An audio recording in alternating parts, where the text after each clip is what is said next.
Fala galerinha, boa tarde, beleza? Hoje nós falaremos a respeito da polissemia. E aí a gente entra no campo da semântica. Eu já devo ter mencionado para vocês sobre a semântica, né? A semântica é esse campo, né, dos estudos da língua que trata da questão dos sentidos, né, propriamente dos sentidos.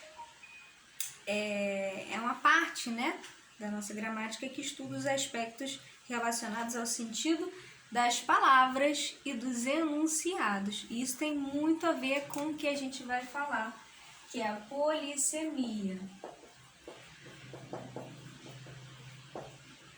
Na página 85 do livro de vocês, coloquem lá na página 85, que fala sobre a polissemia.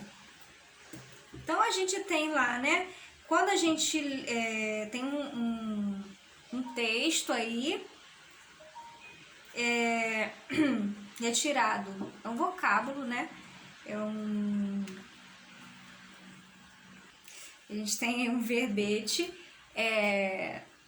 o vocábulo aí, né, no caso é o espaço. E aí tem aquele filme O Espaço Entre Nós. Já viram esse filme, O Espaço Entre Nós? Você pode considerar essa palavra espaço no espaço mesmo, no espaço de distanciamento, ou no espaço sideral, né? Porque o menino, o enredo do filme, né? Que acho que tem até um livro que fala que tem esse mesmo título, né? O menino, acho que o menino era de outro planeta, alguma coisa assim, né? Então tem, além do espaço, né? O espaço que eles mantêm, né? No físico, tem o espaço entre eles também, o espaço sideral. Então essa palavra espaço tem um duplo sentido aí, ela tem dois sentidos aí que você pode considerar, tanto um quanto o outro, né?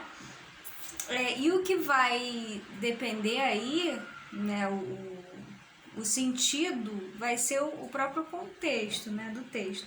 Então tem lá espaço, substantivo masculino. Se a gente for pegar a palavra espaço, a gente vai ver, né, nesse verbete aí, que está na página 85, as definições em relação a essa palavra. Então tem distância entre dois pontos ou duas linhas, extensão limitada em uma, duas ou três dimensões. O espaço da cozinha era pequeno, é a aplicação numa frase, né?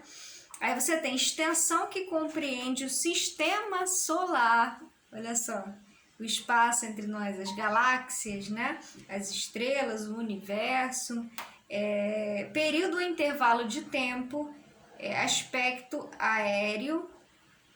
E numa locução substantiva você tem espaço acima de uma nação e é considerado como de sua jurisdição, é o espaço aéreo, né? Esse termo aí. Então, por que na verdade, você tem aí essa palavrinha, né? Com um duplo sentido, vamos dizer assim, né? Porque esses são efeitos que a gente pode utilizar, né, na nossa escrita, e são riquíssimos, né? Porque são sentidos diversos. Então, se eu disser assim para vocês, ó, as palavras têm sentidos que podem variar, né? Dependendo do contexto em que são empregados. Então, se eu disser assim para vocês, ó, Antônio, um exemplo, Antônio, vírgula, um pescador qualquer, né? O pescador, vírgula, cozinhava uma sopa de cebolas. Uma sopa de cebolas. Isso aqui é um primeiro enunciado. Um segundo enunciado eu posso dizer assim, o exame. Isso aqui não é nem na época de vocês, né? Vocês não, com certeza vocês não usam essa expressão. O exame teórico foi uma sopa. O exame teórico foi uma sopa. Ora, você tem o emprego da palavra sopa, a mesma palavra. Caramba, eu dei uma volta aqui nos 360. Você tem o emprego da palavra sopa, que é a mesma palavra, só que dentro dos dois contextos você percebe que elas apresentam sentidos diferentes. Então, um vai ter um sentido literal, que é o sentido que a gente chama de denotativo, que é aquele sentido... As definições que nós temos no dicionário, por exemplo, né? Que é o original, vamos dizer assim, e o sentido conotativo, que é aquele sentido figurado, é aquele sentido, o emprego dessa palavra, mas que ela tem um significado diferente do que ela normalmente é, literalmente, vamos dizer assim. Né? Então a gente tem o sentido figurado e o sentido literal. O sentido, o denotativo, que é o do dicionário, e o conotativo, que é esse sentido figurado. Então, Antônio, o pescador cozinhava uma sopa de cebola, já que o emprego da palavra sopa está no seu sentido original, no seu sentido literal. O que a gente vai encontrar no dicionário, as definições de sopa, né? Sopa, se você for pesquisar, você vai ver lá. Agora, o emprego figurado, né, o sentido conotativo dessa palavra, que você pode ter também. Né? Ainda que você não conheça essa expressão, ainda que você não tenha visto em nenhum lugar, porque essa expressão é um pouco antiga, um pouco da época, não é nem da minha época, é mais de uma época mais remota, talvez você não saiba, mas dentro do contexto você pode tentar entender, na verdade, o que esse camarada aqui quis dizer, né? Então, o exame teórico foi uma sopa. O exame teórico foi literalmente uma sopa? Não sei o que essa pessoa tenha feito gastronomia, né? Que é o exame teórico. Mas o exame teórico não dá para ser uma sopa, literalmente, né? Essa sopa aqui é porque foi fácil. O que a sopa é? A sopa é fácil de engolir, né? A sopa, você não tem que ter muito trabalho para mastigar, ela não foi trabalhosa. Então você pode buscar esses sentidos, essas interpretações diversas para você poder tentar entender o que ele quis dizer, né? Adjetivando esse exame aí, falando que ele foi uma sopa. Entenderam? Então, basicamente, a polissemia ela vai trabalhar com esse duplo sentido, ou ainda, né? Você pode ter mais de dois sentidos, né? Por isso que é polissemia, né? Mais de dois, né, sentidos em uma mesma palavra, tá bom? No emprego de uma mesma palavra. Então, polissemia, né, se eu for conceituar, é a propriedade que uma palavra tem, é a propriedade que uma palavra tem, propriedade que uma palavra tem de apresentar vários sentidos, de apresentar vários sentidos. Não é só duplo sentido, você pode ter mais de dois sentidos em uma mesma palavra, tá bom? Então a polissemia basicamente trabalha no campo que a gente chama de campo da gramática, que é a semântica. É importante que vocês saibam que existe esse campo, né? Porque a gente tem a parte da morfologia, a parte da sintaxe, todas essas nós estamos estudando, vocês estão estudando e a gente não para de estudar. Mas a gente não pode se prender apenas à parte gramatical, né? Se eu for considerar essas palavras no sentido gramatical, tá, é um substantivo, ele está assumindo o papel de adjetivo, mas e o sentido que essas palavrinhas estão empregadas naquele contexto? Qual o sentido que elas estão produzindo? Você precisa também parar para pensar nisso, entendeu? Não, um estudo, né? Esses estudos da gramática, você não exclui você não... são todos juntos, né? São todos trabalhados ao mesmo tempo. Você utiliza todos esses estudos para você poder fazer a compreensão, a leitura, a interpretação, né? E você precisa de todo esse conhecimento para que você saiba ler, interpretar ou ainda produzir os textos, né? E utilizar esses efeitos de sentidos diversos, que é o campo da semântica. A semântica é a parte da gramática, pode anotar aí também, é importante que vocês saibam, é a parte da gramática. Se você for ver em qualquer gramática, tem uma área falando sobre a semântica, tá? A parte da gramática que estuda os aspectos, estuda os aspectos certo, relacionados ao sentido das palavras. Relacionado ao sentido das palavras. Relacionadas ao sentido das palavras e ainda enunciados. Certíssimo? Das palavras e dos enunciados. Então, lá na página 85, você tem lá a capa do DVD O Espaço Entre Nós, de Peter Chelson. Se vocês não viram esse filme, é uma oportunidade para que vocês vejam, né? Aí ao lado tem assim, música clássica com arranjos do jazz, lá na página 85. E choro ganham espaço no Hotel Globo nesta sexta-feira. Então, música com arranjo do jazz e choro, né? Esse choro é que choro? É o choro do verbo chorar.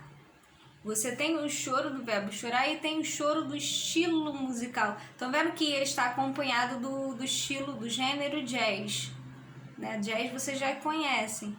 Mas e o choro? E o chorinho? Né? Esse choro, ele deixou de ser, né? O que significa a ação de chorar, esse substantivo aí de ação, né? Que veio de um verbo, que é o verbo chorar, e passou a ser um gênero musical. Pelo emprego dessa palavra, que a gente considera como um substantivo, né, de ação, que parte de um substantivo de um verbo, o verbo chorar, para poder fazer parte de algo totalmente diferente de choro. Quer dizer, totalmente não. Se a gente for ver a história do chorinho, de repente tem alguma ligação com essa questão de chorar, né? Porque são harmonias, são bem melodiosas, né? Um estilo bem melodioso, né? A gente tem o choro e tem o chorinho. Logo abaixo, você tem assim, dá-se o nome de polissemia aos múltiplos significados que uma mesma palavra pode apresentar. Na página 86, você pode ver lá a Declaração Universal dos Direitos das Crianças. Então, a criança desfrutará de todos os direitos enunciados nesta declaração. Estes direitos são outorgados a todas as crianças, sem qualquer exceção, distinção ou discriminação por motivos de raça, cor, sexo, idioma, religião, opiniões políticas ou de outra natureza. Olha o emprego dessa palavra aí, está até grifada. O emprego da palavra natureza. Aí ele continua, nacionalidade, origem social, posição econômica. Se eu for analisar o contexto da palavra né, a empregada aqui, tem o mesmo sentido que a gente conhece. O que é a natureza? Né? Se a gente for pesquisar, a palavra natureza, ela significa o que no sentido literal? Né? Se a gente for pesquisar, né, a palavra natureza, ela está ligada, né, a nossa biodiversidade, né, o campo, né, que nós temos físico, né, que comporta os animais, as pessoas, né, a fauna e a flora e tudo isso, né, tudo isso é natureza, os elementos, né, que nós vemos, a água, o fogo, né, tudo faz parte, né, nesse contexto da natureza. Mas se a gente for ver o emprego dessa palavra natureza na Declaração Universal dos Direitos das Crianças, tem esse mesmo sentido? Produz esse mesmo sentido? E aí eu pergunto para vocês. Então aí vocês vão pesquisar e vão responder por si mesmos, né? Qual é o sentido que você encontra? Se você encontra mais de um sentido dessa palavra natureza no dicionário, porque tem mais de um sentido no dicionário, vocês vão pegar lá e vão pesquisar esse termo, né? Natureza. E aí vocês vão fazer a página 85, 86, vocês podem começar a fazer, e vocês vão fazer a leitura também da página 87, tá bom? Vocês vão fazer a leitura da página 87, se vocês quiserem ir fazendo também, podem fazer. Vai falar sobre a acentuação de ditongos abertos e hiatos, que é o assunto da nossa próxima aula. Tá bom? Espero que vocês tenham entendido essa parte de polissemia, que é muito legal, tá? Recapitulando, você tem, né, nas palavras, as palavras podem ter múltiplos sentidos. Se eu perguntar, né, sobre polissemia na prova, eu vou perguntar, não dessa forma assim, direta, eu vou perguntar para vocês o que vocês interpretam, né, do emprego de determinada expressão, de determinada palavra. Sendo assim, esses múltiplos sentidos podem, né, dar a ideia. Dentro desses múltiplos sentidos, nós temos o sentido denotativo e o sentido conotativo.